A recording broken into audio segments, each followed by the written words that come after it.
नमस्कार, आदाब। मैं नाज़िम नकवी आपके समक्ष आपके साथ। शुरुआत करते हैं आज मणिपुर के बारे में एक अच्छी खबर से। बड़े दिन हो गए हमने कोई अच्छी खबर नहीं सुनी मणिपुर के हवाले से। तो खबर यह है कि ईस्ट मोजो चैनल ने एक स्टोरी की है।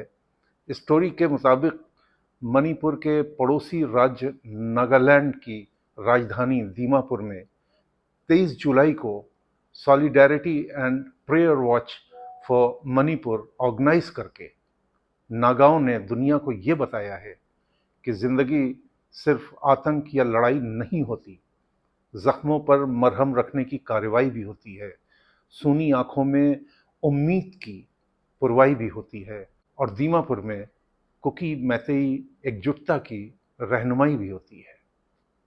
करीब 80 दिन बाद कुकी और मैतेई लोगों को हंसते मुस्कुराते हाथों में हाथ डाले देखना आंखों के लिए ठंडक भरा है।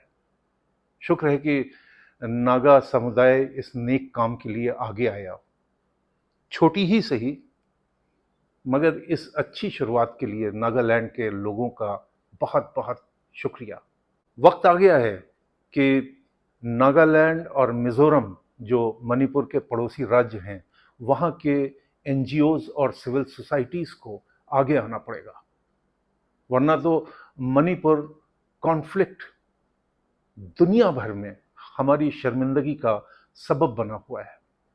द हिंदू अखबार में एक और शर्मिंदा करने वाली खबर आई है।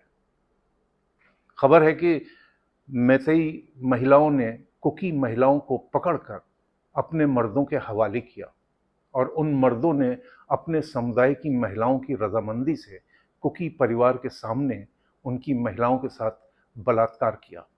ऐसी एक वारदात 15 मई की है। द हिंदू के पास मौजूद एफआईआर में बताया गया है कि एक मैतेई महिला समूह ने 18 साल की एक कुकी लड़की को अपने समुदाय के 4 हथियारबंद मर्दों के सुपुर्द किया और उन्होंने जो भी किया। ये घटना इम्फालपुर की बताई गई है, जिसकी 0 एफआईआर 21 मई को विष्णुपुर में दर्ज हुई। दोस्तों, कई बार क्या होता है कि जिन कामों को हम अच्छे के लिए करते हैं उनसे और बुराई पैदा हो जाती है। मसलन मणिपुर राज्य की सरकार ने अफवाहें न फैले इसके लिए इंटरनेट और ब्रॉडबैंड सर्विसेज पर पाबंदी लगाई, जो आज तक चली आ रही है। अभी भी ये प्रतिबंध नहीं हटाया गया है। हालांकि ऐसे तनाव में कोई भी सरकार यही करती, लेकिन उसे ये भी देखना चाहिए कि कहीं इससे दंगाइयों के हौसले तो नहीं बुलंद हो गए हैं।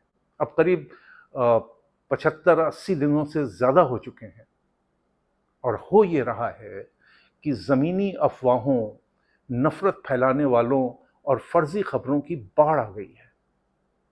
फैक्ट्स को चेक करने के लिए, उसे सत्यापित करने के लिए इंटरनेट भी नहीं है। ऐसे में किसी एक समुदाय का कोई भी शरारती दहशत या परेशानी पैदा करने के लिए दूर दराज के किसी गांव में दूसरे समुदाय के लोगों में हमले की अफवाह फैला सकता है। जुनून अपने चरम पर है। ऐसे में ऐसी अफवाहें एक गांव से दूसरे गांव में पैदल सफर कर रही हैं। उनकी सच्चाई को परखने का कोई जरिया हमारे पास नहीं है। ऐसे में उलझनों के शिकार मैतेई या कुकी समुदाय के वो आम लोग किस पर भरोसा करें? सरकार प्रशासन से उनका भरोसा टूट चुका है। सरकार इंटरनेट और ब्रॉडबैंड को बहाल करने का कोई इरादा नहीं दिखा रही है। इस सिलसिले की एक याचिका सुप्रीम कोर्ट में दायर की गई थी, लेकिन उसका भी नतीजा यही निकला कि उल्टे सुप्रीम कोर्ट ने याचिकाकर्ताओं को मणिपुर हाई कोर्ट का दरवाज़ा खटखटाने के लिए कह दिया। सीएनएन ने अपनी एक रिपोर्ट में इंटरनेट बैन को निशाना बनाया है।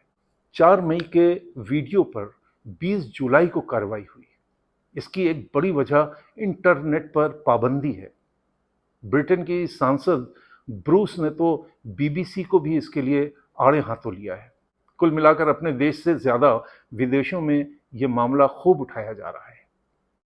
एंजेलिका अरिबम जो मणिपुर की ही हैं, इंडियन एक्सप्रेस में अपने कॉलम में लिखती हैं कि किसी भी समुदाय के प्राइड और ऑनर को उनकी औरतों के जिस्म के साथ जोड़कर देखा जाता है।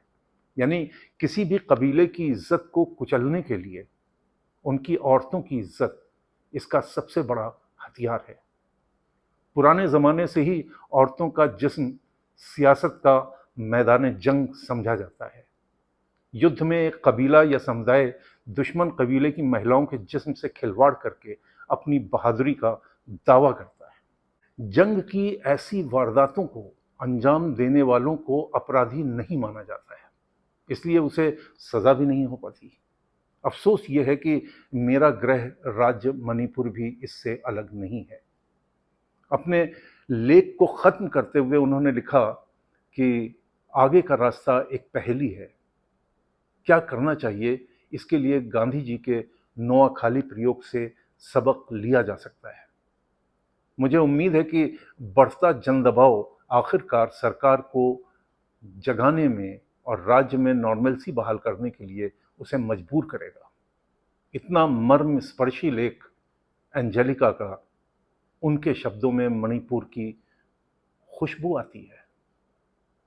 पिछले 2 महीनों से दोनों समुदाय के आम लोग काफ़ी मुसीबतों का सामना कर रहे हैं। तनाव वाले हिस्सों में मर्द और औरतें, बच्चे और बुजुर्ग अपनी ज़िंदगी, अपनी ज़मीन और अपनी संपत्तियों के लिए लगातार खौफ में जी रहे हैं। पिछले 2 महीनों से उन्हें न रातों में ठीक से नींद आई है और न ही आराम से वो खाना खा सके हैं। बच्चे स्कूल भी नहीं गए। इस तनाव में धान की बुआई का मौसम भी निकला जा रहा है, जो उनका स्टेपल फूड है। जाहिर है कि अगर इस तनाव और युद्ध से उन्हें कोई राहत मिल भी जाती है तो अगला साल अकाल में गुजरेगा। जो लोग रिफ्यूजी कैंप्स में हैं, उनकी बेचारगी पर कोई क्या कह सकता है। राजनीति की बात करें तो फिलहाल तो यही लग रहा है कि मुख्यमंत्री बीरेन्द्र सिंह को हटाया नहीं जाएगा और कुर्सी पर उनके रहते ये समस्या हल होने वाली नहीं है। ये बात हमने अपने हर वीडियो में कही है। आइए आपसे विदा लेने से पहले आपको एक अच्छी सी कविता सुनाते हैं। आज जिस नौजवान कवि की कविता को हमने चुना है वो आजमगढ़ के रहने वाले हैं। नाम है प्रदीप त्रिपाठी। कविता कुछ यूं है। युद्ध महज युद्ध नहीं होते, युद्ध में सूख जाती हैं नदियों की आत्मा, पहाड़ों का जिस्म, रत्ती भर सपनों का समुद्र भी। युद्ध में सिर्फ वे ही नहीं मरते, मरती है भाषा की देह, और इस तरह मर जाती है पूरी की पूरी सभ्यता। मणिपुर के बारे में आपकी क्या सोच है, हमें कमेंट बॉक्स में बताइएगा। और अगर मेरी बात ठीक लगी तो लाइक भी कीजिएगा। और हाँ, इस चैनल को सब्सक्राइब नहीं किया है तो सब्सक्राइब करना मत भूलिएगा। जल्दी ही मिलते हैं एक नए विषय के साथ। आदाब, नमस्कार।